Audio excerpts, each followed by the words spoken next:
Welcome to the third quarter review meeting for the Indiana Credit Establishment Foundation. I want to welcome our board members that we have in attendance, as well as our guests, and all those watching us live streaming today. Let's jump right into it. We have quite an agenda to cover, so I want to make sure we go through this at a healthy tick. Introductions. I'm Joshua Sefcik. I'm the Executive Director here at the Indiana Credit Establishment Foundation. We want to go over our outreach program. We want to review our results from our programs, look at our finances, check out how the strategic plans are going, as well as cover our featured success story, our future expansion, and of course, board recognition for accomplishments by our board. So first, our mission for the Indiana Credit Establishment Foundation. Our organization is unique in its mission to support those families disadvantaged by credit health, those individuals suffering that are facing barriers. We want to advocate for them. We want to increase awareness of the importance of good credit, and we want to be there to support them. As far as operations go, we're a member of the Credit Builders Alliance. That's a national organization assisting smaller organizations such as ourselves with reporting credit. We're a gold level not-for-profit organization over at GuideStar, and our account management is handled by Down Home Solutions. This provides our loan management software, really takes care of most of the heavy lifting as far as reporting to the credit bureaus. We do report to all three credit bureaus, Experian, Equifax, and TransUnion. As far as outreach goes, this quarter we've been trying to connect as well as we can with a number of different organizations, wide range of organizations, get our mission out there, do the advocacy that we, as part of our mission. So we've reached out to the Mayor's Advisory Council on Affordable Housing, sat in on a couple meetings. We've established ourselves in Fulton County, so we've opened a satellite office in Fulton County, Indiana. This helps us reach a broad range of people that we wouldn't be able to geographically. The Indian Association of Columbus and Chinese Association of Columbus and SUCASA have been helping us with a new program we have coming online. So we'll talk more about that later, but these organizations have been instrumental in providing input on, logistics, on cultural differences, ideas on how to further these programs. A high-level review of our programs. This year we've closed 8 credit builder accounts. These are accounts that people had opened last year, and with their success and ongoing commitment to the program, they've been able to close those out. We'll talk about the results here in a little bit. 20 new accounts this year. That's way up from last year. That is a signal of healthy growth there, and that increased awareness, and that we're getting into the right channels. And also, we always take a look at our programs. We want to make sure we're being as effective and as efficient as possible with these programs. We want to make sure we're helping everybody we set out to do, and we're doing it in the best possible way. So, we have constant improvement here. We've been able to decrease the amount of time it takes for an individual to start seeing results. So here are our outcomes so far in 2016. Like I said, we have 8 accounts closed. This is their credit score at the beginning, their credit score at the end, and the difference. As we've gone along through the years, this is now our 6th year in business, we've seen an increase in this difference over here. When we first started out, our program was new, it was unproven. A lot of the efficiencies that we put in place weren't there, and so the increase was smaller, more modest. I think now we're reaching a point where we're seeing very healthy growth. Our average is about a 300-point increase. However, that's skewed a little bit. You can see right here, our individual came to us with no credit history. By the end of her account, she had gone up to 735, so that's going to offset our difference a little bit. But when I'm looking at these numbers, an individual that comes to us that successfully completes this program can expect almost a 200-point increase every time. So some of the highlights. The average score increase, we just saw that one, about 300 points. The average personal savings increase, so with our programs, if people are encouraged to save, we give them that channel, we give them that vehicle to do so. We saw an average increase of $228, very significant when you combine this with other programs. Average debt reduction, this isn't a focal point of ours, but it's something we allow people to do. We allow them to leverage our program to do so. saw an average debt reduction of $455.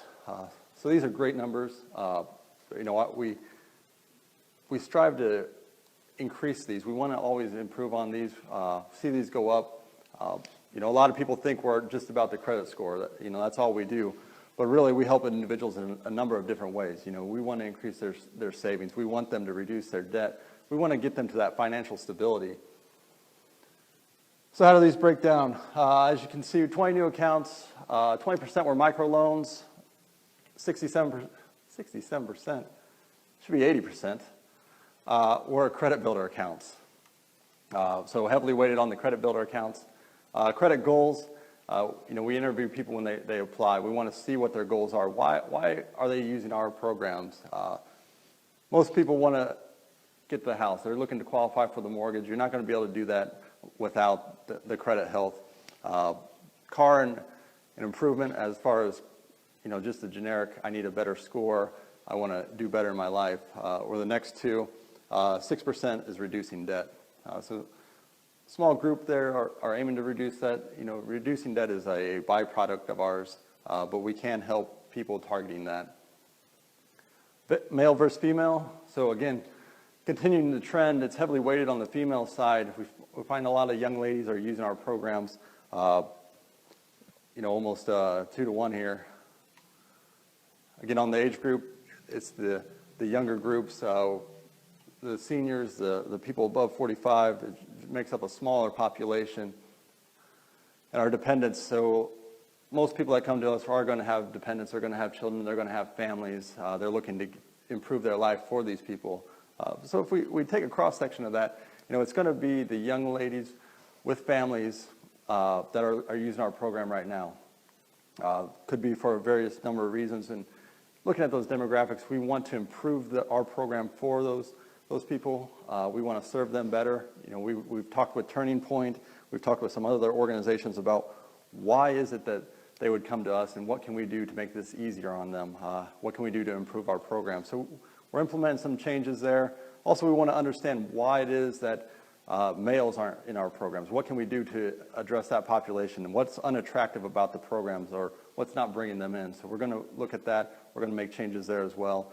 And finally, we don't see a lot of use by senior citizens, people in retirement age. We want to understand that as well. Is that because they've already been established? Credit health is an important thing at all ages, at all stages of life, especially in emergency situations. And so we want to understand why it is that our programs are not attractive to those individuals. Looking at our financial highlights, challenges and successes here. I like to start with the bad news first. So our challenges, our fundraising this year has been severely off target. Our donations have been $0. Our grants have been $0. Our fundraising has been very low. However, that doesn't stop us from reaching success. We've decreased our long-term liabilities. We've reduced our PayPal fees by 25%, and our rent and utilities are held at the current rate until July of 2018. So that's going to help us forecast. We're going to know almost exactly what our overhead expenses are. Our variable expenses are going to change, but our fixed costs are going to stay the same for the next 2 years. This breaks down our financial statement today versus the beginning or the end of last fiscal year. As you can see, our net assets have actually decreased. That's a result of our lack of fundraising, donations, those type of things. Gone down about $1,500. At the same time, we've decreased that liabilities. That's an important number right there. We've decreased our long-term liabilities, contributing to almost $3,000 down on that. So overall, we're actually ahead of where we were at the end of last fiscal year. Again, though, there's a challenge there to increase our assets. We don't like to see a decrease in assets. A decrease in assets and a decrease in total liabilities tells me that the organization has contracted a bit. We've seen an uptick in accounts, so we know that there's heavy usage. There's more people using our program, but our organization isn't as big as it used to be. We want to change that. That's definitely an opportunity. As far as our actual expenses go versus what we budgeted, program fees are way up there. That's a direct result of our increase in accounts. So we do charge a fee for more out there that we're going to go after. Really want to hit that number. We'll see how this last quarter goes. Good news is our expenses are just about done for the year. We really have two major expenses that come across. We have our professional fees, which is our fees to the Credit Builder Alliance, that membership, that infrastructure that they provide. Dues and subscriptions is going to be our software maintenance. So in order to report these accounts and track the accounts, we need professional software. This is the cost of doing business. Program supplies, that is our PayPal fees and Amazon fees. So when the clients need to pay their monthly payment, they go through Amazon, they go through PayPal. There is a fee associated with that, and we track it right there. Rent at $1,600, right on target. No surprises there. Telephone, same way. Technology expense, we budgeted $124 for that. Luckily, that was given to us in kind, so that is actually off the record. Should be okay there. So that brings us 72% of the annual budget, but again, we don't expect professional fee to increase, so we're going to see some savings there. Same way with our program supplies. We talked about the reduction we saw in PayPal fees, and so that's going to be down too. Don't expect us to hit this number, 4,400. We'll come in a little less than that. Hoping to see our income come in above 6,000, but we'll see. So the important numbers here, though, is to realize that we are a very low-cost organization. Our annual budget isn't more than $5,000. That's our annual operating cost. We're able to help all these families do these good things with an annual budget of $5,000. But again, it depends heavily on the board's ability to fund it, get the fundraising done, get the donations coming in. So here's our strategic plan. We have our outcomes, which is to further the ICE Foundation. We have our initiatives to impact families, promotion in the community, sustainability, fundraising, and board governance. And over here, in very small print, you can see how we measure the success, and we'll run through each one of these items. Again, we're going to start with the bad news first and progressively get better so we leave everybody with a good feeling at the end. So we talked about just now, you knew this one was coming, fundraising, severely off target. This is definitely an opportunity for us. We need to understand why we have not been successful in this area. As you can see, we plan to hold 4 events this year. We haven't held a single event yet. Here we are in the 4th quarter without an event. We need to change that. Fundraising raise, we targeted $4,000 to raise this year. So far, we've raised $28.78. That's been passively through Amazon Smile. So Amazon Smile, a great program for us, helps us offset some costs like the PayPal fees, but it's not significant. It shouldn't be classified as an event. It's a very passive program with low results. Maintain donations, donated funds, $500 target, haven't received a single donation. So this is an opportunity right here to review and understand why this has happened. You know, it could be the case that, you know, our board, our organization is not equipped to handle events, but we need to understand why this happened, change that for next year. Continue with some of our challenges, board governance, something we want to address. We were targeting our high board attendance. We target 90% attendance at every meeting. So far, that's been about 63% attendance. Actually, I had to cancel 3 out of our 8 meetings this year, which is very unfortunate for the organization. And I definitely want to challenge the board to be more active. Maintain a full board. Our board can handle a 10-people capacity. We've been at 8 for most of the year. Haven't really gone above that. Haven't reached full capacity yet this year. So again, another challenge for the board. And to address this is something we've already taken into consideration. We've been working on methods to prevent further decay in this area. We've implemented a 7-week training session for the board. So every week, the board's challenged to spend an hour with our training sessions covering a wide range of topics related to the ICE Foundation. These are training sessions that are broad enough to cover the topics that all board members should adhere by, but also it's geared towards the ICE Foundation. It targets certain documents we have. It follows our processes. Really explains everything. And these training programs are available to everyone. They're publicly disclosed, not only during the 7-week training session, but outside of that as well. And so we might make this part of our orientation, really get that board governance up. I think that will also impact our fundraising. Getting on to some better news, impacting families.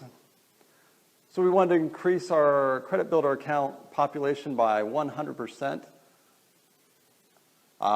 We started the year with 9 credit builder accounts. We currently have 16, so we are on target there. I don't see any reason why we won't exceed this goal. Again, very good news as far as impacting our families. Information sessions. So we targeted 12, said we wanted to hold 1 every month. Slightly off target. We've held 7 so far this year. I'm going to do my best to ramp that up, make sure we get more exposure. And I think with our satellite office, we know we now have operations in southern Indiana and in northern Indiana. We might be able to exceed a lot of these goals just based on that cooperation, reaching those geographical demographics as well. So again, after this year, we're going to take a look at this strategic plan, see if these goals, these targets need to be increased for next year. You know, I foresee in 2017 setting these goals maybe higher, especially information sessions. We'll see where we go. Community promotion, again, we're very good at this. We wanted to support other organizations. All the organizations in the United Way, the other not-for-profit organizations here in town, we want to support them. We want to attend their meetings. We want to be engaged. We want to be involved. We said we were going to do 1 every other month. So far, we've done 10. Very great to see that outreach, really making those connections in the community. We want to promote the Indiana Credit Establishment Foundation. We want to hold introduction meetings. We want to meet with other organizations. We said we were going to do that 3 times this year. So far, we've done it 9 times. We've reached out to organizations this quarter like SUCASA, the Indiana Association of Columbus, the Chinese Association of Columbus, the Mayor's Advisory Council on Affordable Housing, Turning Point. You know, seen a lot of success there, been able to increase that awareness. Community partners, said we wanted to find 4. We've already hit that number. We work with Horizon House. We run information sessions for their life skills program. We've talked with Chevrolet of Columbus about a car buying program through the organization. We're a member of the Fulton County, or I guess the Rochester Chamber of Commerce. Glad to be a part of that organization. Already seen some very positive things there. So we've hit our target there. We're doing very good on community promotion. Sustainability, we want to continue to grow. We want to continue to build on our past success and see that continue. Increase accounts, you can see we said we wanted to grow by 40% at least. We've already grown by 82%. You know, we started with 11, we have 20 current accounts, seeing great growth there. Low default on microloans. This used to be a problem for us. We had major difficulties early on. You know, it's going to be one of your challenges when you're a new organization, when you're new to this population, these type of programs. Used to be much higher, up near 45%. Haven't had a default yet this year, so very, very pleased with those results. I think it's important to look at these as well. Understand that we're continuing to do very good things. We're continuing to grow. And, you know, notice here, our growth, 82%. We've seen an 82% rise in number of accounts. But that doesn't translate to us making money, right? And so a lot of people are confused by that. They think, well, if I send you a lot of clients, you'll be doing a lot better, you'll be making a lot of money, you'll be financially stable. But that's not how we operate this organization. This organization is completely funded by fundraising and donations and grant money. As we increase accounts, it's basically a pass-through for us. There's a small program fee that we charge, which goes to pay for the reporting costs. We don't see financial growth just because we increase the number of clients we have, and that's the way we want to keep it. We want to keep our organization one that serves the population and doesn't, you know, make money off them. We are meant to advocate and increase the knowledge to shift the paradigm a little bit. Here's the big picture.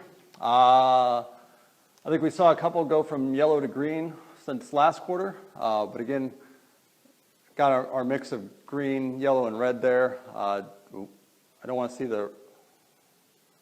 the red anymore. Hopefully we can change something this last quarter, get us out of the red, get us at least into the yellow.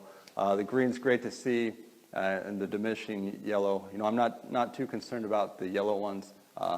Really want to challenge the board, you know, as we've discussed many times in our board meetings, to take a look at this and find out what is going wrong here. What is our barrier? So now we get to the really good stuff, the featured success story. The board members are probably aware of this one. I talk about this one a lot. It's probably my favorite one all year. Young lady came to us, no credit history.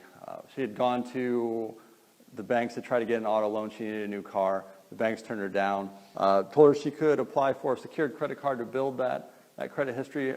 Unfortunately, that comes with a minimum deposit that she was unable to reach. One of our advantages is we don't require any down payments. We don't require a large amount. Our accounts start at $10 a month. So she signed up for a credit builder account with us. She wasn't going through any other programs. She didn't have any other credit cards. After her account was nearing the end, we sat down, we talked a little bit and said, you know, it's time for you to go back and revisit your auto loan application. So she returned to the bank. Her credit score had actually gone up to 735, which was enough to qualify her for a loan.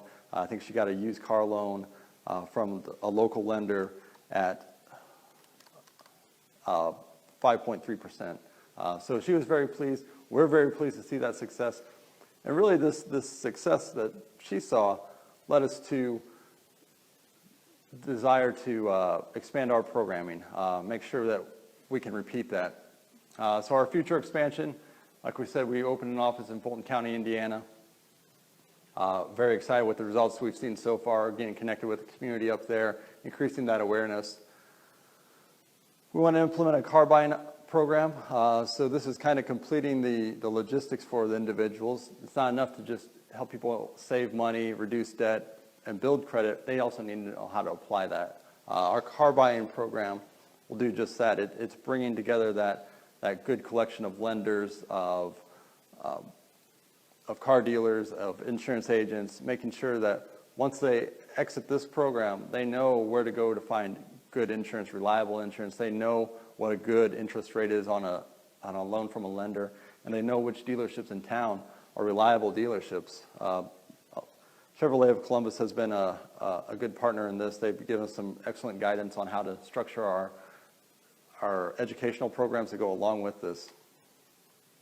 And our brand new one, the New Americans program. So taking a look at our success story, the young lady with zero credit history, basically credit invisible. That kind of mirrors what happens when people first come to the United States. When they first enter the United States, they have no credit, they have no credit history. Although they might have a good income, a steady job, they might even have a lot of savings, they're still unable to qualify for a lot of the basic financial services, checking accounts, credit cards, car loans.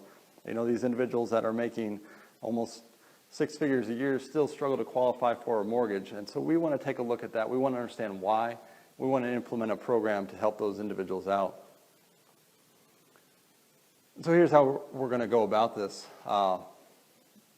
Like I said, this is a program for those people new to the United States, those people with zero credit history at all. We've done some research. A lot of these people are going to come to us without Social Security numbers. They're going to have their ITIN number. We can do this with or without a Social Security number. So if they only have an ITIN, no Social Security number, we know how to report it. We know how to get them in the system. We know how to make sure lenders can find them. Anything like this, we're going to need a lot of educational programs. We're going to need to have them understand what the credit does, what is involved with car buying, mortgages, what the rates mean, what financial services are available at banks and credit unions, to really get them connected quickly. Our whole goal here is to reduce that time that it takes them to qualify, to get them into mainstream financial services. Again, we're working with the Indian Association of Columbus, the Chinese Association of Columbus, certified Spanish interpreters, and also Sue Casa has provided some excellent input on how to design this program. How do we make this, attractive? How do we make this a program that really suits their needs, that really, fills in that gap of service? Board recognition. So we'd like to recognize our outstanding board members. Top fundraiser. I know I was kind of harsh on the fundraising aspect of this meeting, but it continues to be Chris Ricketts. He actually set up our Amazon Smile account. He promoted it with the board. He helps us, put that out into the public view as well. So he's brought in $30. It's, a little, I don't know. I'll move on. Board development, Ashton Wishmeyer. Ashton is our networking guru. This guy knows of just about everybody in Columbus. He's been very instrumental in connecting us with very good people, very good organizations, telling us what we need as far as our board goes. And of course, the Achievement Award for our workhorse, Derek Brown. He's also our audio video guy today. But Derek was instrumental in setting up the Fulton County office, getting us connected up there, connecting us with the Chamber of Commerce and the local service providers as well. So definitely want to congratulate all three of these guys on the hard work they've done. Closing remarks. It's been a good year for us. We've seen a lot of success. We've seen a lot of success without necessarily money coming in. We've done great things. We haven't let that get in our way. We want to continue that path of helping people. Make sure that's always paramount. We don't want to sacrifice service for organizational growth. There's challenges out there, but there's also a lot of good opportunities. You've seen our success. We know that what we do helps people. It's about getting that tied into the mainstream programming. So again, the ICEF Foundation, third quarter review. Appreciate everybody being here. Appreciate everybody tuning in online, learning more about the programs that we offer, what we do, how we can help people, looking for ways to expand at all times. So thank you, everybody, and have a great rest of your day.